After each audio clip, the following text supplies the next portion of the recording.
ये एपिसोड दृष्टि जीएस की तरफ से रेलवे के द्वारा जो आगामी विभिन्न महत्वपूर्ण परीक्षाएं आयोजित की जाएंगी उसको ध्यान में रख करके बनाया गया है। रेलवे एनटीपीसी हो चाहे रेलवे के जो 1 लाख से अधिक रिक्तियां हैं ग्रुप डी परीक्षा के लिए, उसके लिए महत्वपूर्ण प्रश्नों का संग्रह किया गया है, प्रैक्टिस सेट बनाया गया है। इस प्रश्नों को आप हल करें और देखिए आपका कितना सही हुआ, कमेंट करें। तो चलिए शुरू करते हैं। आज का पहला प्रश्न है, लेजर किस सिद्धांत पर कार्य करती है? 4 ऑप्शन दिया हुआ है। ऑप्शन ए प्रकाश विद्युत प्रभाव, ऑप्शन बी विकिरण का उद्दीप्त उत्सर्जन, रमन प्रभाव, या फिर इनमें से कोई नहीं। तो इसका सही आंसर होगा ऑप्शन नंबर 1। देखते हैं दूसरा प्रश्न है, लेंज का नियम किससे संबंधित? सोचकर आप जवाब दीजिए।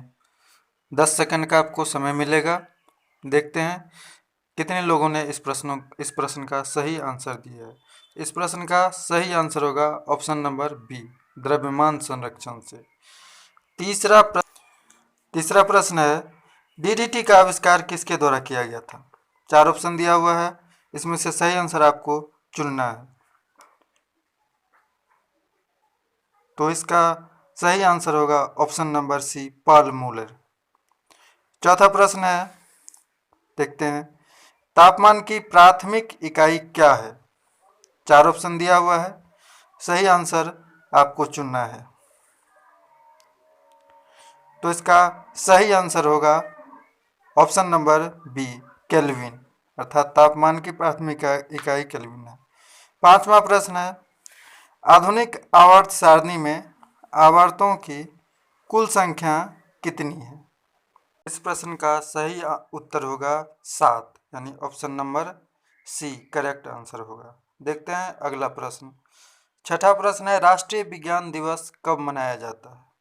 बहुत ही महत्वपूर्ण प्रश्न है, इसका सही आंसर आपको देना है। तो इस प्रश्न का सही आंसर होगा 28 फरवरी, यानी ऑप्शन नंबर सी करेक्ट होगा। अगला प्रश्न है, स्वप्नों के अध्ययन का आंसर आपको देना है। तो इस प्रश्न का सही आंसर होगा ऑप्शन नंबर ए, ओनिरोलॉजी। देखते हैं 8वां प्रश्न है, परमाणु में अवस्थित सबसे हल्का कण क्या है? सभी लोग जानते हैं परमाणु में 4 कण होते हैं, तो उसमें सबसे हल्का कण क्या होता है? आपको आंसर देना है। तो सही आंसर होगा इसका इलेक्ट्रॉन, अर्थात ऑप्शन नंबर सी। 9वां क्वेश्चन है, गणित से है, रीजनिंग का, AZXBVTCR, इसका सही आंसर आपको क्या देना है, किस फॉर्म में होगा सो? तो इसका सही आंसर होगा PD, इसमें प्लस माइनस 1 होता है। अगला प्रश्न है, रीजनिंग से ही है, AEI अंडर क्वेश्चन U, इसका सही आंसर क्या होगा? तो इसका सही आंसर होगा O, चूंकि सब वोवेल फॉर्म में है।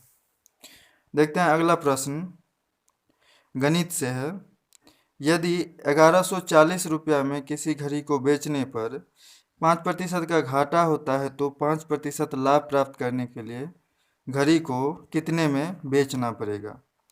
इसको कैलकुलेशन करके सही आंसर दीजिए।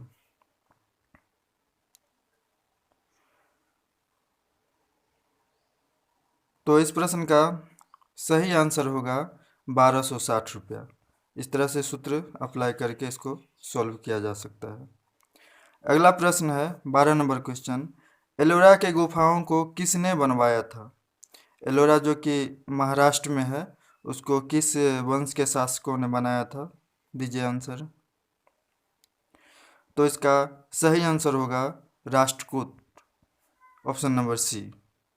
अगला प्रश्न देखते हैं, पल्लवों की राजभाषा क्या थी? पल्लव वंश के जो शासक थे उनकी राजभाषा क्या हुआ करती थी? सही आंसर दीजिए। तो इस प्रश्न का सही आंसर होगा option number B, Sanskrit. Sanskrit उनकी राजभाषा होती थी। अगला प्रश्न है 14 नंबर क्वेश्चन, मोहम्मद बिन तुगलक की मृत्यु कहाँ हुई थी? तुगलक वंश के प्रसिद्ध शासक थे मोहम्मद बिन तुगलक, उनकी मृत्यु कहाँ हुई थी? तो इस प्रश्न का सही आंसर होगा ऑप्शन नंबर सी, अर्थात थट्टा में उसकी मृत्यु हुई थी। अगला प्रश्न है, बीजापुर के गोल गुंबज में किसका मकबरा है?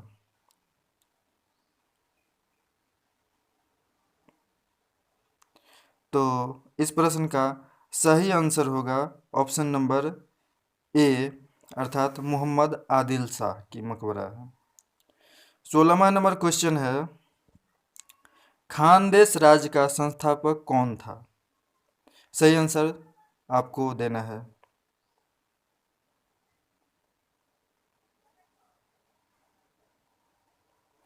तो इस प्रश्न का सही आंसर होगा ऑप्शन नंबर ए, मालिक राजा फारूकी।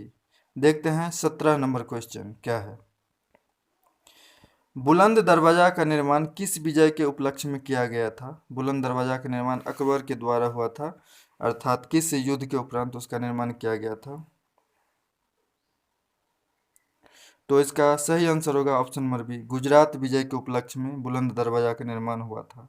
अगला प्रश्न है, बीबी का मकबरा को किसने बनवाया था? यह औरंगाबाद में है, उसको किसने बनवाया था? तो इस प्रश्न का सही आंसर होगा ऑप्शन नंबर बी, अर्थात औरंगजेब ने अपनी पत्नी की यादगारी में इसको बनवाया था। देखते हैं अगला प्रश्न, बहुत ही महत्वपूर्ण प्रश्न है। स्वामी दयानंद सरस्वती का मूल नाम क्या था? सोच करके जवाब दीजिए आप। 4 ऑप्शन दिया हुआ है। तो इस प्रश्न का सही आंसर होगा ऑप्शन नंबर बी, अर्थात मूल शंकर। मूल शंकर उनका मूल नाम था। देखते हैं अगला प्रश्न, 20वां नंबर क्वेश्चन। महाराष्ट्र का सुकरात किस संत को कहा जाता है? 4 ऑप्शन दिया हुआ है, ए बी सी डी। क्या होगा सही आंसर इसका?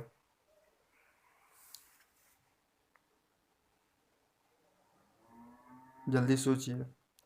तो इस प्रश्न का सही आंसर होगा ऑप्शन नंबर बी, अर्थात महादेव गोविंद रानाडे।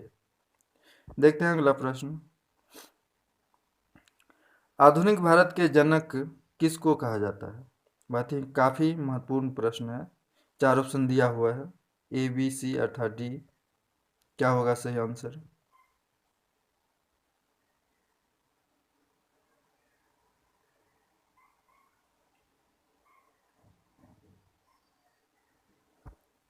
तो इस प्रश्न का सही आंसर होगा ऑप्शन नंबर बी, अर्थात राजा राम मोहन राय। देखते हैं अगला प्रश्न, 22 नंबर क्वेश्चन है, रामकृष्ण मिशन की स्थापना कब हुई थी? स्वामी विवेकानंद के द्वारा इसकी स्थापना की गई थी, किस ईस्वी में? 4 ऑप्शन दिया हुआ है, सही आंसर चुनना है आपको। तो इस प्रश्न का सही आंसर होगा ऑप्शन नंबर डी, अर्थात 1896 में रामकृष्ण मिशन की स्थापना हुई थी। 23 नंबर क्वेश्चन है, फैक्ट्री अधिनियम किस वायसराय के शासन में लागू किया गया था? अर्थात कारखाना अधिनियम को किस वायसराय ने लागू किया था? 4 ऑप्शन दिया हुआ है, ए बी सी फिर डी।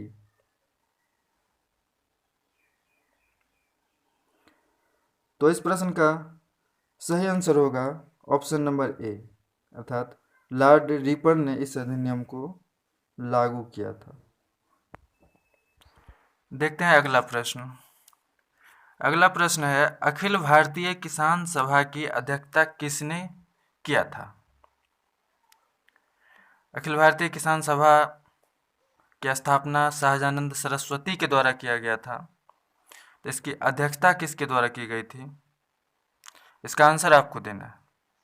4 ऑप्शन दिया हुआ है, ए बी सी डी। सही आंसर क्या होगा? सोच करके बताइए। बहुत ही सरल प्रश्न है, महत्वपूर्ण भी है। तो इस प्रश्न का सही आंसर होगा ऑप्शन नंबर डी, अर्थात सहजानंद सरस्वती ने अखिल भारतीय किसान सभा की अध्यक्षता की थी। देखते हैं अगला प्रश्न, इस एपिसोड का अंतिम प्रश्न है, भारतीय कम्युनिस्ट पार्टी की स्थापना किसके द्वारा ताशकंद में किया गया था? यानी ताशकंद में भारतीय कम्युनिस्ट पार्टी की स्थापना किसके द्वारा की गई थी? सही आंसर आपको चुनना है, ए, बी, सी अर्थात डी। क्या होगा सही आंसर? सोच करके जवाब दीजिए। तो इस प्रश्न का सही आंसर होगा ऑप्शन नंबर ए, अर्थात एम.एन. राय ने स्थापना की थी ताशकंद में। दोस्तों, इस एपिसोड को यहीं समाप्त करेंगे और जाते जाते कहेंगे कि चैनल को आप सब्सक्राइब कर लीजिएगा, वीडियो को लाइक कर दीजिएगा और अपने दोस्तों में शेयर कर दीजिएगा इसको। धन्यवाद, thank you, best of luck.